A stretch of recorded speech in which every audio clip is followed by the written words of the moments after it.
இந்த வருஷத்தோட ஃபஸ்ட்டு வந்த நவராத்திரி ஆர்டர்ஸ் தாங்க இப்போ நம்ம பார்க்க போகிறோம். ஸோ இது பார்த்திங்கன்னா எனக்கு யூஎஸ்லேருந்து கஸ்டமர் ஆர்டர் பண்ணியிருந்தாங்க. ஸோ அவங்க வந்துட்டு இங்கேருந்து அவங்க வந்து போகக்குள்ளே எடுத்துகிட்டு போய்க்கிறேன், அதனால் எனக்கு முன்னாடியே பண்ணி கொடுத்துருங்கன்னு சொல்லி கேட்டனால பண்ணி கொடுத்தாச்சுங்க. நம்ம 4 பேங்கிள்ஸாக நான் வந்து ரிட்டன் கிஃப்ட் கொடுக்கணும் அப்படின்னு சொல்லியிருந்தாங்க. ஸோ அதே மாதிரி 4 பேங்கிள்ஸ் வந்து 20 செட்ஸ் பண்ணி கொடுத்துருந்தாங்க. கலர்ஸ் எல்லாமே வந்து நல்லா இருக்கணும் அப்படின்னு சொல்லி டிசைன்ஸ் எல்லாமே செலக்ட் பண்ணி கொடுத்துருந்தாங்க. மற்றது எல்லாமே பார்த்திங்கன்னா அவங்களோட பர்சனல் யூஸ்க்காக நம்மக்கிட்ட வாங்கியிருந்தாங்கங்க. ஸோ ராதாகிருஷ்ணா பேங்கிள்ஸில் இருந்து நல்ல சிம்பிளான பேங்கிள்ஸ் வரைக்குமே அவங்க வாங்கியிருந்தாங்க. இந்த செட்லாம் பார்த்திங்கன்னா நம்ம 4 பேங்கிள்ஸ் இருக்கு இல்லைங்களா, அது வந்து 170க்கு நான் பண்ணி கொடுத்துருந்தேங்க ரிட்டன் கிஃப்ட்டுக்காக. என்னோடய யூஎஸ் கஸ்டமர் சொன்ன ஒரே வார்த்தை தாங்க, சிஸ்டர் இவ்வளோ நாள் நீங்கள் வந்துட்டு எவ்வளோ பெரிய ஆளுக்கு செஞ்சுருந்தாலும் சரி, இப்போ நீங்கள் பண்ண போகிற ஆர்டர் வந்து ரொம்ப ரொம்ப பெரிய ஆளுக்கு செய்ய போகிறீங்க அப்படின்னு சொல்லியிருந்தாங்கங்க. எனக்கு ஒன்றுமே புரியலை, என்ன இது அப்படின்னு சொல்லி சொல்லுங்கள், கெஸ் பண்ணுங்கன்னு சொல்லியிருந்தாங்க. எனக்கு உண்மையாலுமே ஒன்றுமே புரியலைங்க. அதுக்கப்புறம் சொல்லியிருந்தாங்க, என்னோட சாமிக்கே நீங்கள் தான் செய்ய போகிறீங்க பேங்கிள்ஸு அப்படின்னு சொல்லியிருந்தாங்க. அப்போ வந்துச்சு பாருங்கள் ஒரு சந்தோஷம், அவ்வளோ சந்தோஷமாக இருந்துச்சுங்க.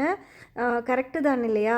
எவ்வளோ பெருசாக நம்ம வந்து பண்ணியிருந்தாலும் ஆர்டர்ஸு, இந்த ஆர்டர்ஸ் வந்து எனக்கு ரொம்பவே ஸ்பெஷல். ஏன்னா அவங்கள வந்து சாமியில் வரலட்சுமி பூஜைக்காக சாமிக்கு அலங்காரம் பண்ணுவாங்களாம்.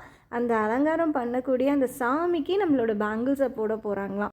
இந்த ஆர்டர்ஸ் வரக்குள்ளே எனக்கு வந்துட்டு இன்னொரு யூஎஸ் ஆர்டருமே வந்துச்சுங்க. 2மே புக் ஆகக்குள்ளே நான் யோசித்தேன், பரவாயில்ல நம்மளோட பேங்கிள்ஸ்க்கு வந்துட்டு நல்ல ஒரு ரெஸ்பான்ஸ் வந்து அதர் கண்ட்ரீஸில் கொடுக்குறாங்க அப்படின்னு சொல்லிட்டு. ஸோ வந்துட்டு நிறைய பேர் விரும்புகிறாங்கங்க. தைரியமாக பண்ணுங்கள், நவராத்திரி வரப்போகுது இல்லையா? ஸோ நம்மளுக்கான ஆர்டர்ஸ் கண்டிப்பாக வரும். நீங்கள் கொடுக்க வேண்டியது ஒன்று தாங்க, நீட் ஃபினிஷிங் அண்ட் குட் குவாலிட்டிங்க. இது 2யுமே பண்ணிங்க அப்படின்னா ரிப்பீட்டட் ஆர்டர்ஸ் கண்டிப்பாக வந்து உங்களுக்கு வருவாங்க. அக்கா உங்களுக்கு மட்டும் ஆர்டர்ஸ் வருது, எங்களுக்கு ஆர்டர்ஸ் வர மாட்டேங்குது, நீங்கள் 60 ருபீஸ் சொன்னால் கூட வாங்குகிறாங்க, நாங்கள் வந்துட்டு அதே 60 சொன்னால் வாங்க மாட்டேங்கிறாங்கன்னு சொல்கிறீங்கங்க. கொடுக்குற குவாலிட்டி பொறுத்து தாங்க இருக்குது கஸ்டமர்ஸ் வந்து ரிப்பீட்டடாக வர்றது. ஸோ வந்துட்டு இந்த மாதிரி கஸ்டமர்ஸ் வந்து நம்மளுக்கு ரிப்பீட்டடாக வரணும் அப்படின்னா கண்டிப்பாக நம்ம செய்யக்கூடிய ஆர்டர்ஸில் குவாலிட்டி இருக்கணுங்க. நெக்ஸ்ட்டு டைமிங்க ரொம்பவே முக்கியம். சொன்ன டைமில் கஸ்டமர்ஸ்க்கு நம்ம கொடுக்கணும். அப்படி கொடுத்தாலுமே கண்டிப்பாக ரிப்பீட்டட் கஸ்டமர்ஸ் நம்மளுக்கு வருவாங்கங்க. இந்த 2 விஷயத்தையும் நீங்களும் கண்டிப்பாக ஃபாலோ பண்ணி பாருங்கள். பிடிச்சதுன்னா கண்டிப்பாக ஒரு லைக் போடுங்க. தேங்க்ஸ் ஃபார் வாட்சிங்.